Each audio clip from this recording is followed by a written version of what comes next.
ខ្ញុំមកពីអស្ថានជី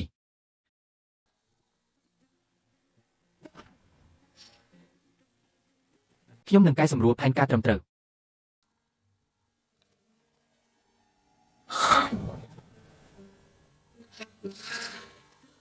ទេវាត្រូវតែថាអូស្តាស្តមិនមានតម្លៃគ្រប់គ្រាន់ខ្ញុំនឹងត្រឡប់ទៅ Ningguangville វិញឥឡូវនេះយកយិនសិនអាយុ 1000 ឆ្នាំរបស់លោកគ្រូវិញអូវាមិនមែនជាការខ្សឹបស៊ីវទេ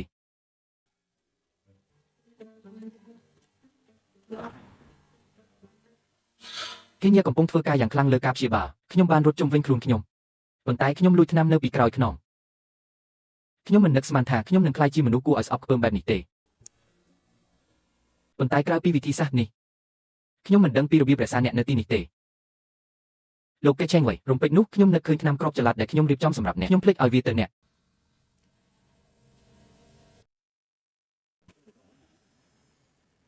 តើអ្នកពិតជាផឹកមែនទេវាមិនមែនជាអ្នកដែលត្រូវការស្ដាប់ការពន្យល់របស់ខ្ញុំទេតើខ្ញុំបាននិយាយពាក្យនេះប៉ុន្មានដងនៅកេឆេងលេខ្ញុំបានព្យាយាមយ៉ាងខ្លាំងក្នុងការផលិតផលដ៏ល្បីនេះហាមឃាត់គ្រឿងស្រវឹងយ៉ាងតឹងរ៉ឹងតើអ្នកមិនខ្វល់ពីរាងកាយរបស់អ្នកតតែសោះហួសហេតុពេកហើយខ្សឹប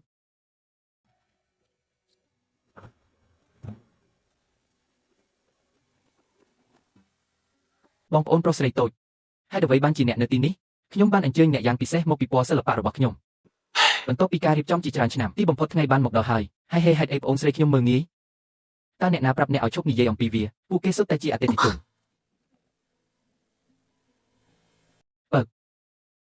វាមិនមែនជាអាជីវកម្មរបស់អ្នកទេខ្ញុំមានរឿងចង់ប្រាប់អ្នកយើងនឹងនិយាយនៅពេលយើងមកដល់ផ្ទះលោកកាខ្ញុំជាប្តីរបស់គូស្នេហ៍របស់ខ្ញុំសូមផ្លាស់ទីទៅម្ខាងកុំធ្វើឲ្យខ្ញុំវាអ្នកមិនក៏ហ៊ាននិយាយជាមួយបងធំអីចឹង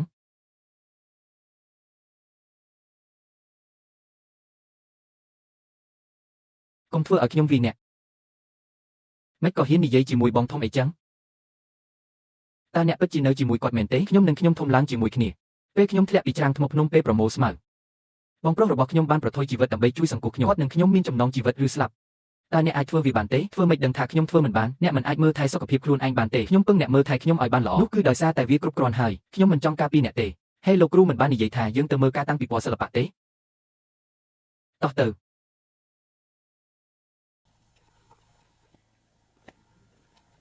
ជីងយូគាត់ហាក់ដូចជាស្ថិតក្នុងស្ថានភាពធ្ងន់ធ្ងរតើយើងគួរត្រឡប់ទៅមើលទេមិនអើពើគាត់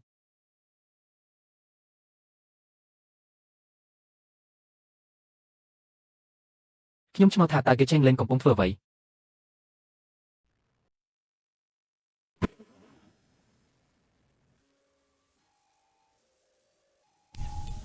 ខ្ញុំឆ្ងល់ថាតើគេចេញលេងកំពុងធ្វើអ្វី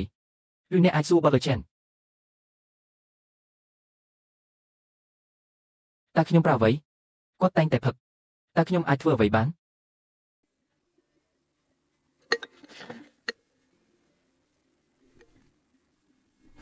ជំរាបសួរពិធីគម្រប់ខួប30ឆ្នាំរបស់ Butler Chen និងលោកយាយយ៉ាវហេតុអ្វីបានជាអ្នកនឹងចៅហ្វាយវ័យក្មេងមិនទាន់មកដល់អាយកខ្ញុំមានមិត្តល្អមួយចំនួនពួកគេទាំងអស់គ្នាចង់ជួបអ្នកតើខ្ញុំគួរនាំអ្នកទៅទីនោះឥឡូវនេះទេ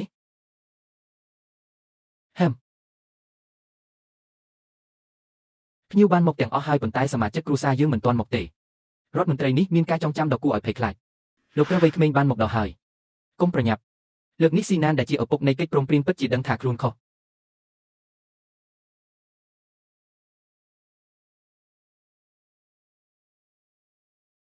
លោកព្រះវ័យក្មេងកុំប្រញាប់ជីតានិងប៉ាស៊ីណានពិតជាដឹងថាខ្លួនខុសលើកនេះខ្ញុំប្រកាសជានឹងធ្វើឲ្យអស់ពីសមត្ថភាពក្នុងថ្ងៃនេះប៉ាវ៉ាចេនខ្ញុំយកនឹងហ៊ីឆេងវិញជីតាកុំបារម្ភចិត្តដល់ហើយសូមទោសលោកតាវាជាការល្អដែលអ្នកបានទៅដល់ទាំងអស់ទោះបីជាមានចរាចរណ៍នៅតាមផ្លូវក៏ដោយទីក្រុងនៅក្នុងទីក្រុងក្រុមហ៊ុនរបស់គាត់ត្រូវបានបិទនៅថ្ងៃនេះតើមានការងារអ្វីខ្លះនៅក្នុងទីក្រុងមមាញឹកនឹងការងារនៅទីក្រុងថ្មីនេះខ្ញុំបានទូស្បាយពីជំងឺចាស់ហើយកំពុងសម្រាកនៅផ្ទះគាត់គ្រាន់តែព្យាយាមខ្លាំងពេកមិនដូចមនុស្សមួយចំនួនដែលមានភាពអៀនខ្មាសក្នុងការជូតទឹកមុខឪពុកម្ដាយនៅផ្ទះ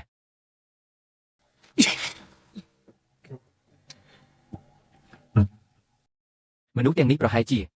ពួកគេពិតជាចង់តុបតែងរូបភាពផ្ទាល់ខ្លួនរបស់ពួកគេច្បាស់ជាថាបងលីនធុញនឹងបងខ្ញុំមិនចង់មកជាមួយអ្នកទេមែនទេឪពុកម្ដាយ វាហាក់ដូចជាមានបញ្ហានៅថ្ងៃនេះ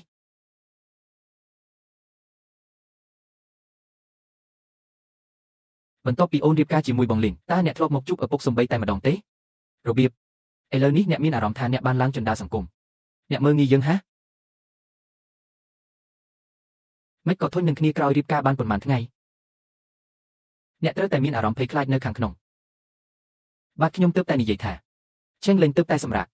ថ្ងៃនេះគឺជាខួបនៃរឿងគាត់ជាប្រធានប្រតិបត្តិទោះបីជាអ្នកមិនមានអារម្មណ៍ល្អក៏ដោយអ្នកមិនគួរនឹកវាឡើយវាច្បាស់ណាស់ថានរណាម្នាក់បានធ្វើអ្វីមួយខុសអីចឹងហើយបានជាបងលីនមិនចង់មកហេនឹកតើអ្នកចង់មានន័យអ្វី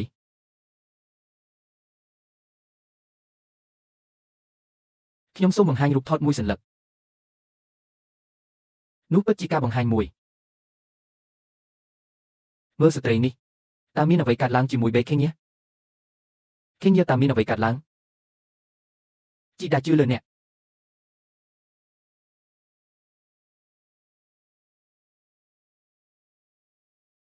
តើមានអ្វីកើតឡើងជាមួយត្រីឃ្យូនេះជីដាជឿលើអ្នកតើអ្នកអាចពន្យល់រឿងនេះបានទេតើមានអ្វីដែលត្រូវពន្យល់ឆេនលេងប្រាប់ខ្ញុំពីអ្វីដែលបានកើតឡើងមនុស្សនៅក្នុងរូបថតទេពកោសល្យផ្នែករចនាដែលបានឈ្នះពានរង្វាន់សិល្បៈពិភពលោកឈៀវយ៉ូគាត់ក៏ជាបងប្រុសរបស់ខេងញ៉ាផងដែរដោយសារតែខេងញ៉ាមានតែពេលនោះទេដែលរឿងឈានដល់កិច្ចព្រមព្រៀងសហប្រតិបត្តិការជាមួយគាត់ដោយជោគជ័យខ្ញុំឃើញចៅស្រីអើយសូមអរគុណហេមើលមកអ្នកតើយើងអាចរៀនពីទីក្រុងនៅពេលណា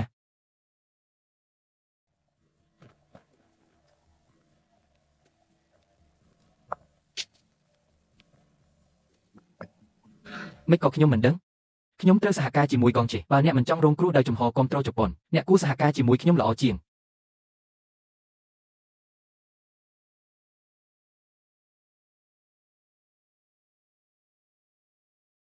មិនក៏ខ្ញុំមិនដឹងខ្ញុំសង្ឃឹមថានឹងសហការជាមួយរឿង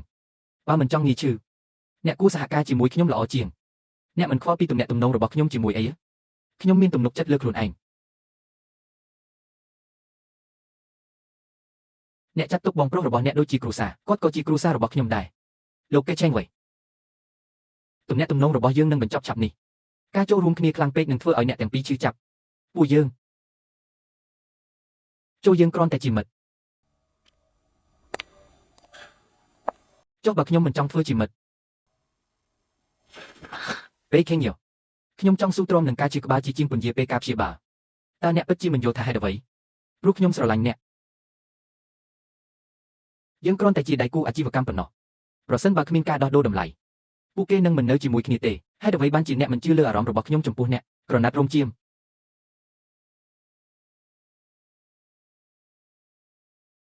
ប្រសិនបើគ្មានការដោះដូរតម្លៃពួកគេនឹងមិននៅជាមួយគ្នាទេហេតុអ្វីបានជាអ្នកមិនជឿទាំងស្រុងចុះអារម្មណ៍ខ្ញុំចំពោះអ្នកវិញព្រោះខ្ញុំជា Celestial អ្នករាល់គ្នានៅជុំវិញខ្ញុំនឹងជួបគ្រោះអកុសលខ្ញុំមិនជឿថាអ្នកគ្មានអារម្មណ៍អ្វីសម្រាប់ខ្ញុំទាំងស្រុងសូមទោស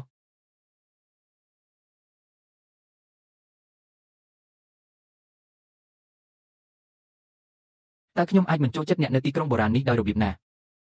ប៉ុន្តែខ្ញុំកាន់តែចូលចិត្តអ្នកគ្រោះមហន្តរាយកាន់តែធំសម្រាប់អ្នកគ្រោះមហន្តរាយកាន់តែធំខ្ញុំមិនអាចអាត្មានិយមពេកទេអានឹងប្រញាប់ជប់និយាយរឿងភ្លើងទៀតទៅ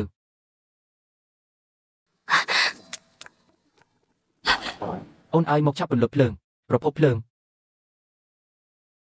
អ្នកណាមកលឿនយូវ៉ាន់ស៊ីសុំកុំអត់ធ្មត់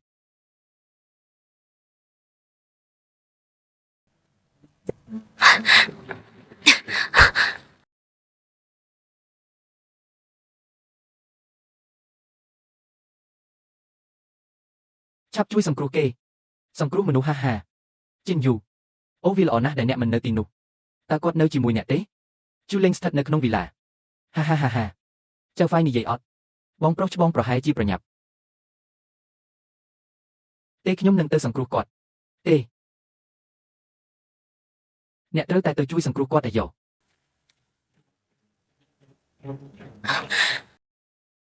នៅទីនេះនៅទីនេះ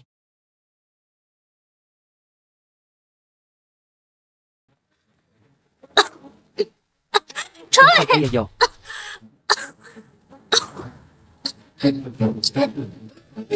ជំនួយកុំខ្លាចអីអាយ៉ូ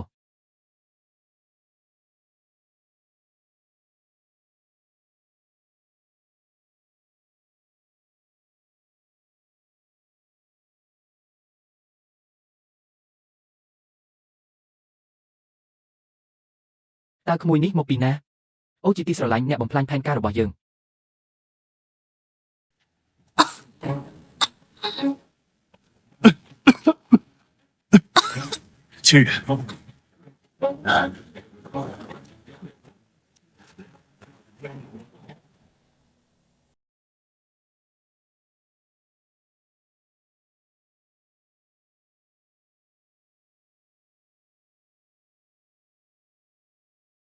ឃើញយូអ្នកភ្ញាក់ហើយបើពិនិត្យពីសម្បូរស្បែកអ្នកប្រកាសជាមិនបានលេបថ្នាំឲ្យបានត្រឹមត្រូវប្រសិនបើអ្នកមិនភ្ញាក់តើការរស់នៅរបស់ខ្ញុំមានន័យអ្វីសន្យាជាមួយខ្ញុំអ្នកមិនត្រូវប្រថុយជីវិតរបស់អ្នកចាប់ពីពេលនេះទៅទោះបីជាវាសម្រាប់ខ្ញុំក៏ដោយ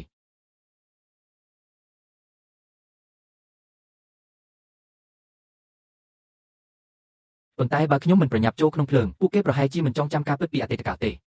ខ្ញុំសូមប្រាប់អ្នកពីរឿងមួយខ្ញុំត្រូវបានគេហៅថាយេងតាំងពីកុមារភាពអ្នករាល់គ្នាដែលចូលគៀកនឹងខ្ញុំនឹងជួបគ្រោះអកុសលខ្ញុំបានជួបប្រទះនឹងភ្លើងកាលនៅតូចខ្ញុំតែងតែគិតថាវាជាគ្រោះថ្នាក់ប៉ុន្តែដោយមិននឹកស្មានដល់គេទៅពិតជាឪពុកម្ដាយបង្កើតរបស់ខ្ញុំអ្នកដឹងរួចហើយ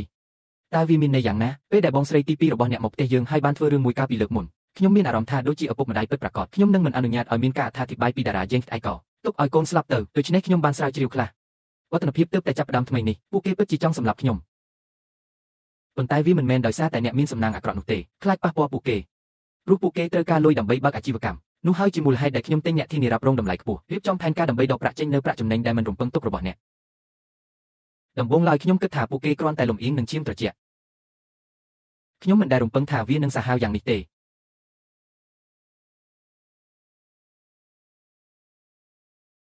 អ្នកមិនចាំបាច់ដាក់ទោសខ្លួនឯងចំពោះកំហុសរបស់អ្នកដទៃទេ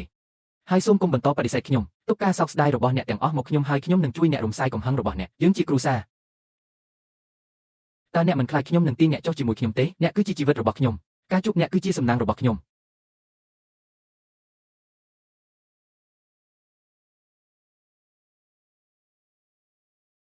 ទីក្រុងខាងក្នុងតើមានអ្វីខុសជាមួយអ្នកនៅក្នុងទីក្រុង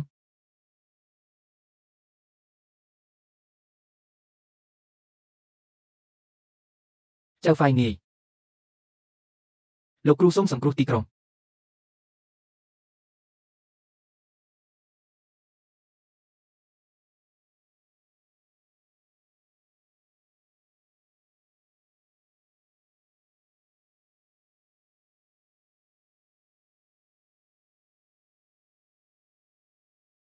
អ្នកជំងឺនៅទីក្រុងចាស់នោះនឹងមិនមានអាយុច្រើនទេតើបរិសុទ្ធចំណាស់ណែណាគាត់ក៏បានធ្លាក់ខ្លួនឈឺចាប់ផ្ដើមថ្ងៃនេះខ្ញុំកសែនឹងទទួលខុសត្រូវទាំងស្រុងចំពោះរឿងនេះ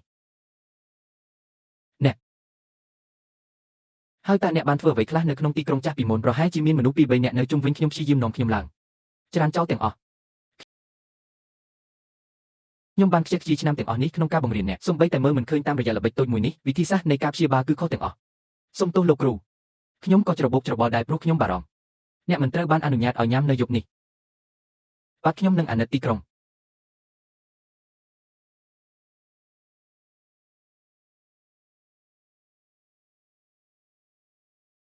ហេតុអ្វីបានជាអ្នកសើចថ្នាំមិនជូរចត់គ្រប់គ្រាន់ទេខ្ញុំមិនដឹងថាពេលណាខ្ញុំសន្លប់ទេតើពាក្យរបស់មនុស្សខ្លះរាប់ថាជាពាក្យដែរឬទេតើគាត់បាននិយាយអ្វីស្រឡាញ់ខ្ញុំអស់មួយជីវិតយើងនឹងនៅជាមួយគ្នារហូតដល់យើងចាស់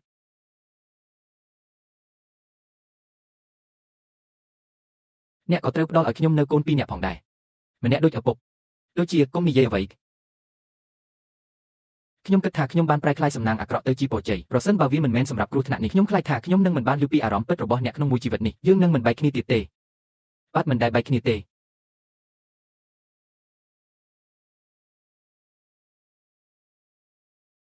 យុវជនពិតជាគ្មានការគ្រប់គ្រងខ្លួនឯងទេលោកគ្រូហេង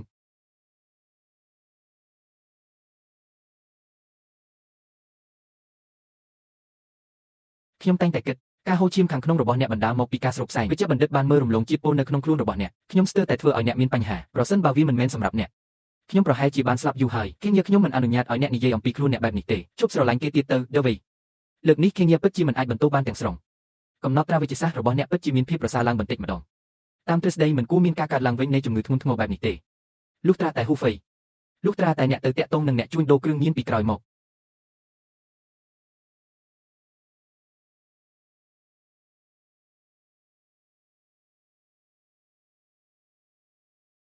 អរឆានលេងខ្ញុំបានពិនិត្យឲ្យកន្លែងផ្សេងទៀតទាំងអស់ដែលខ្ញុំបានទៅរួចហើយ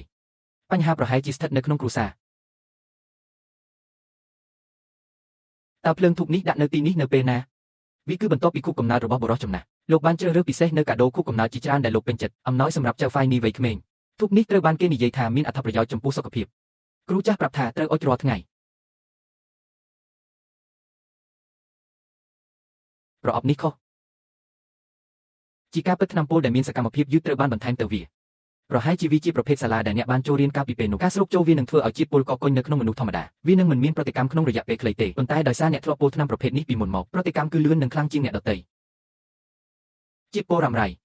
តើអ្វីដែលលោកតាបានឲ្យយើងអាចមានបញ្ហាដោយរបៀបណាប្រភពមិនមែនជាជីដាទេនេះជាកាដូថ្ងៃកំណើតដល់ជីដារបស់គាត់គូស៊ីណាន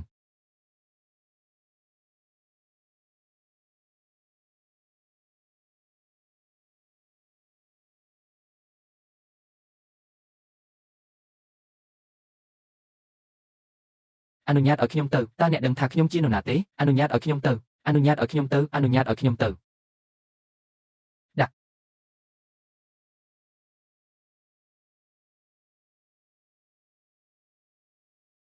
អ្នកប្រហែលជាមិនដឹងថាអ្នកជានរណាទៀតទេមែនទេជីតាមានរឿងអីជាមួយខ្ញុំទៀតហើយនោះហើយជារបៀបដែលគ្រូសាហ្គាបានបង្រៀនអ្នកសម្រាប់មនុស្សចាស់បងប្អូនប្រុសខ្លួនឯងខ្ញុំគិតថាអ្នកបានបាត់បង់ការមើលឃើញថាអ្នកជានរណាច្បាស់ជាមានការយល់ច្រឡំខ្លះរវាងបុរសចំណាស់នឹងរឿងនេះតើអ្នកស្អប់ខ្ញុំខ្លាំងទេជាការពិតណាស់ខ្ញុំស្អប់វាអ្នកគ្រាន់តែទាញយកប្រយោជន៍ពីការកើតមុនខ្ញុំពី3ឆ្នាំហេតុអ្វីខ្ញុំត្រូវរស់នៅក្នុងស្រមោលរបស់អ្នកអ្វីគ្រប់យ៉ាងដែលគេជាមានគឺជារបស់អ្នកខ្ញុំគ្មានសិទ្ធិប្រកែកទេព្រោះតែខ្ញុំជាកូនខ្លែងខ្លាយទាញគាត់ទៅឆ្ងាយរឿងរੂដល់ទីបញ្ចប់ខ្ញុំមិនចង់ឃើញកូនចៅដែលមិនស្មោះត្រង់នេះទៀតទេគេឆេងលេនការសងសឹករបស់អ្នកមិនទាន់មកដល់ទេ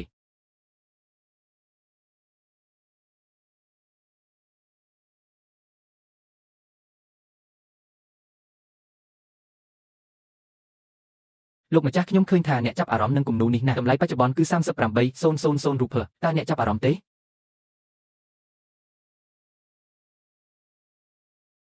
សូមរងចាំបន្តិចអាយុតើនឹងមានពេលទេអ្នកប្រម៉ូទិញជាច្រើនបានសួរអំពីតម្លៃនៃគំនូរទាំងពីររបស់អ្នកតើយើងគួរទៅនិយាយគ្នាទេមិនបាច់ទេខ្ញុំនឹងទិញវាខ្ញុំចង់បានអ្វីគ្រប់យ៉ាងអំពីអ្នកគ្មានន័យទេបន្ទាប់មកខ្ញុំនឹងរំវាសម្រាប់អ្នកដូច្នេះវាគឺជាអ្នកថ្ងៃណាអ្នកគឺជាអ្នកដែលធ្វើតាមខ្សឹបខ្ញុំមិនអាចជាអ្វីដែលអ្នកកំពុងនិយាយទេស្នាមរបួសនិងប្រឡាក់ឈាមនៅខាងក្រោយត្រចៀកតើលោកឈៀវត្រូវការពុស្តាងបន្ថែមទៀតទេបងប្រុសជាន់ខ្ពស់តើវាមានន័យយ៉ាងណាអាយុគិតថាវាសាហាវពេកទេសម្រាប់ខ្ញុំ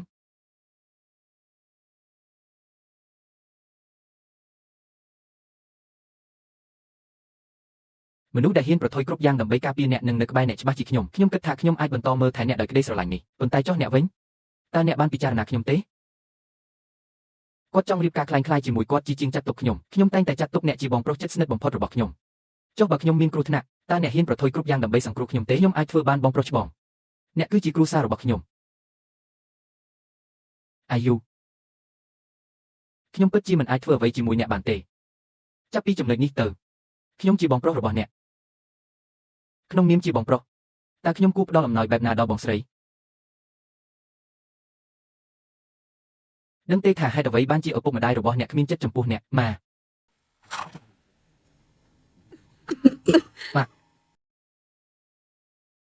ពេលខេងយោពិតជាហ៊ានចាប់ដៃឪពុកម្ដាយខ្លួនឯងមែននេះជាការហួសចិត្ត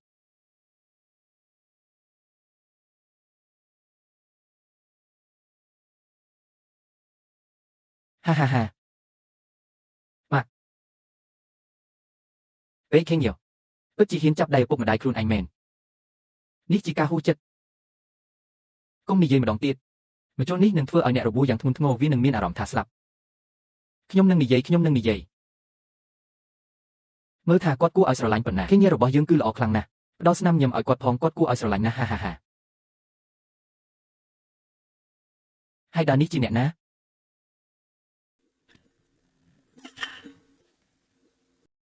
បងប្អូនជីដូនមួយផ្ទះចាស់របស់យើងត្រូវបានទឹកនាំទៅដោយភ្លៀងខ្ញុំគ្មានកន្លែងស្នាក់នៅទេដូច្នេះខ្ញុំត្រូវមកពឹងលើអ្នកក្រឡេកមើលរឿងរញ៉េញ៉ៃនេះនៅលើតុនឹងឥតនេះនឹងមិនធ្វើទេខ្ញុំនៅតែអនុញ្ញាតឲ្យពួកគេទៅល្អអ្នកនិយាយជាមួយពួកគេអ្នកត្រូវតែនិយាយដោយប្រុងប្រយ័ត្នខ្ញុំនឹងទៅនិយាយជាមួយពួកគេនៅពេលក្រោយ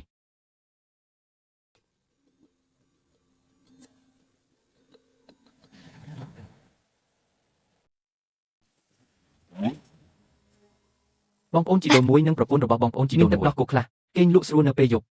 មិនអីទេអរគុណបងស្រីយើងបានរំខានអ្នកយើងនឹងផ្លាស់ទីនៅថ្ងៃស្អែកហើយវាពិតជាមិនអីទេមើលអ្វីដែលអ្នកកំពុងនិយាយផឹកទឹកដោះគោក្តៅ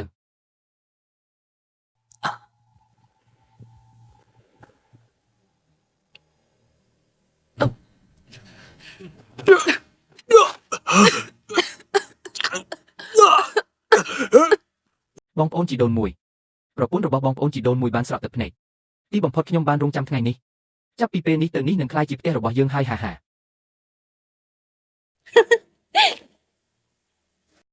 ឬគ្រាន់តែច្របាច់គាត់ទេយើងមិនអាចច្របាច់គាត់ឥឡូវនេះបានទេមនុស្សគ្រប់គ្នាដឹងថាពួកគេមានកូនសម្រាប់គាត់ឥឡូវនេះតើយើងអាចបិទបាំងវាដោយរបៀបណាវានឹងមានឱកាសច្រើនក្នុងការសម្លាប់គាត់នៅពេលក្រោយ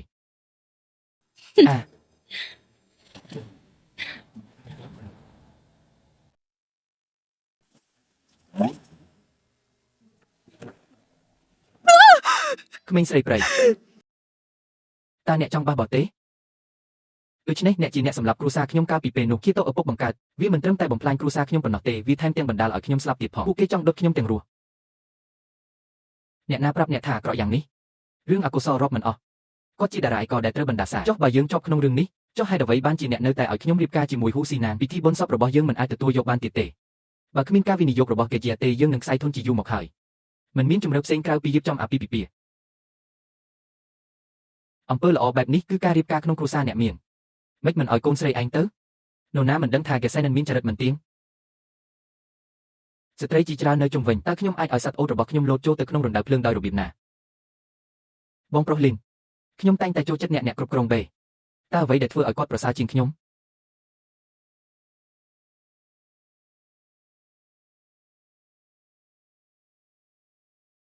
តើអ្នកហ៊ានប្រៀបធៀបខ្លួនឯងទៅនឹងត្រីខៀវទេតើអ្នកមិនខ្លាចថាខ្ញុំនឹងរៀបការក្នុងគ្រួសារគេទេពួកគេថែមទាំងបានរួមកម្លាំងជាមួយពួកគេដើម្បីដោះស្រាយជាមួយអ្នកបន្ទាប់ពីភ្លើងនោះរូបរាងរបស់អ្នកនឹងคล้ายទៅជាអាក្រក់មើលខ្លួនឯងកេសែនមិនបានសំបីតែមើលទៅអ្នកពួកគេគ្មានពេលដោះស្រាយជាមួយយើងទេវាពិតជាសាហាវណាស់ប្រសិនបើវាមិនមែនសម្រាប់ការជ្រៀតជ្រែករបស់អ្នកនៅក្នុងទីក្រុងចាស់ផែនការរបស់អ្នកគឺល្អឥតខ្ចោះបើមិនមែនដោយសារភ្លើងនោះវិញទេអារក្សតូចមួយស្រាប់តែលេចចេញមកក្រៅគាត់ត្រូវបានសង្កួស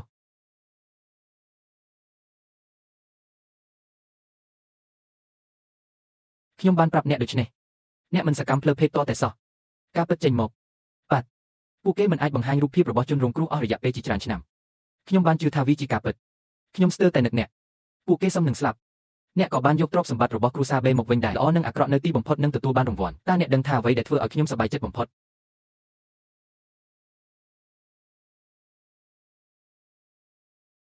ដូច្នេះខ្ញុំមិនដឹងថាខ្ញុំក៏មានឪពុកម្ដាយដែលស្រឡាញ់ខ្ញុំដែរមិនមែនជាកូនដែលមិនចូលចិត្តតាំងពីកំណើតគ្រាន់តែពួកគេ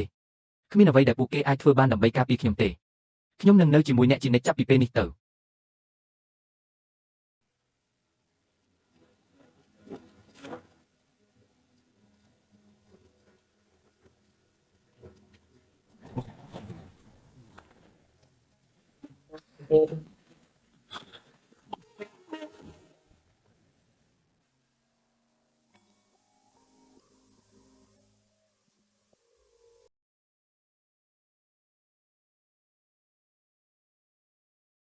តើអ្នកមិនបានទៅច្រើនឆ្នាំមែនទេម្សិលមិញស្ទើរតែសម្លាប់ខ្ញុំ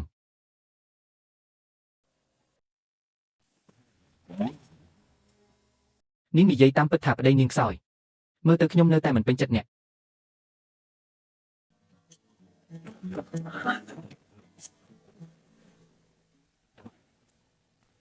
ក្មេងប្រុសនេះគឺតើមានអ្វីខុសតើនរណាក្នុងរូបថតនេះកាលខ្ញុំនៅក្មេងតើអ្នកបានទៅផ្លូវថងលួកាលពី13ឆ្នាំមុនទេខ្ញុំមិនសូវចាំទេប៉ុន្តែខ្ញុំចាំថាមានភ្លើងឆេះផ្ទះនៅទីនោះផ្កាកុលាបជាច្រើនត្រូវបានដាំនៅតាមដងផ្លូវនោះជាផ្ទះរបស់ខ្ញុំដូច្នេះវាប្រែថាអ្នកគឺជាអ្នកដែលជួយសង្គ្រោះខ្ញុំនៅពេលនោះគ្រប់គ្នានិយាយថាវាជាការយល់ច្រឡំរបស់ខ្ញុំនោះជាមុខដែលខ្ញុំចាំនោះបញ្ជាក់យើងត្រូវបានកំណត់ឲ្យនៅជាមួយគ្នា